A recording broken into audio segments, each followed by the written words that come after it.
American History TV's American Artifacts visited the National Gallery of Art to learn about an exhibit featuring the memorial to Robert Gould Shaw and the 54th Massachusetts Volunteer Infantry. Up next, an additional segment from that program with co-curator Sarah Greeno regarding the legacy of the memorial and efforts to conserve the once neglected bronze sculpture in Boston. The 54th Massachusetts Regiment, Augustus St. Gaudens Shaw Memorial, have continued to reverberate through American art and culture in the 20th and 21st century. Artists, poets, writers have reflected on its importance throughout this time. There have been poems written to it. Composers have reflected on it. St. Gaudens himself was one of the first people to try and promote knowledge about his memorial as soon as it was installed. He commissioned Curtis and Cameron, who were a company that made prints that circulated images of the finest works of art that America had created. They circulated these images to colleges and libraries and schools throughout the country. And he commissioned them to make a photograph and a print of the Shaw Memorial that was sold to schools and libraries. You could buy it in a variety of different sizes in the late 19th and early 20th century, because he wanted people to see and understand this monument and also the importance of the 54th. And we can get a sense of how widely it circulated in this wonderful photograph by Louis Hine. Hine is, of course, a photographer who's most well known for the pictures that he made in the early 20th century depicting child labor and the evils that it had caused. But in the early 1920s, he made a series of photographs about which he titled The New Negro, which were designed to counter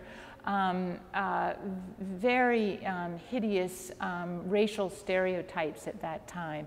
And this is a photograph which, as you can see, depicts an African-American couple, husband and wife, in their well-appointed parlor, each reading to a child. And hanging in the background behind them is a depiction, is one of these Curtis and Cameron prints. And it's clearly an image about passing on history, passing on information about one's past to one's children. It's an image of racial pride and heritage. The Shaw Memorial was installed on the Boston Common in 1897. The bronze version of the Shaw Memorial, that is.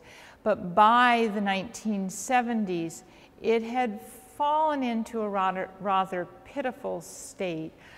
You can see from Richard Benson's photographs that it's covered with bird droppings. Shaw's sword had been broken off numerous times. It had not been conserved in many years. And both Richard Benson and Lincoln Kirstein wanted to focus attention on it.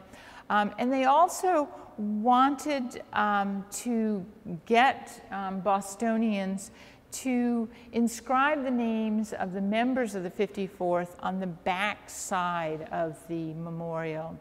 So they published a book called This Laurel, which included a number of Richard Benson's photographs, as well as writings by Lincoln Kirstein.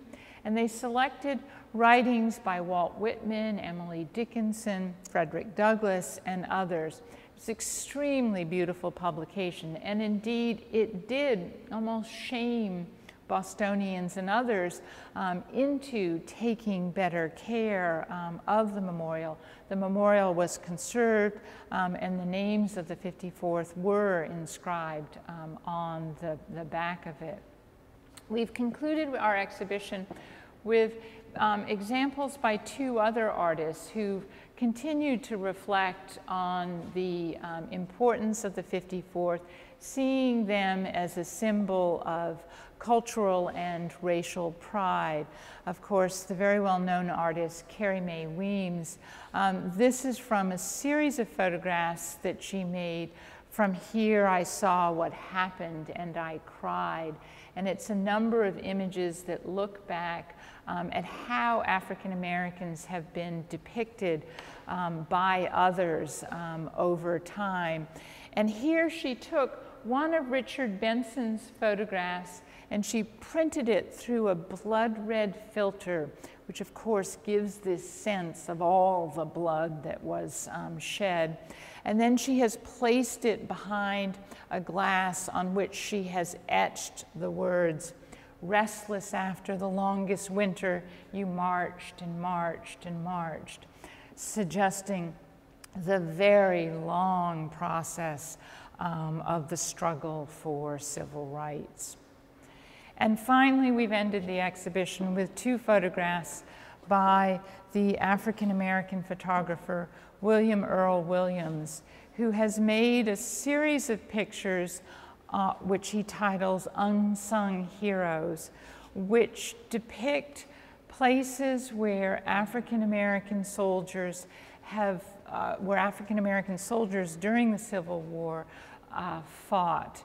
And he has made a number of pictures around Fort Wagner depicting the places where the 54th had significant encounters.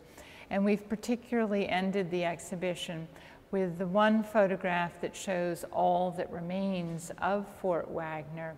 It is no longer, Fort Wagner essentially no longer exists. It now is submerged underwater and it's marked only by this lighthouse.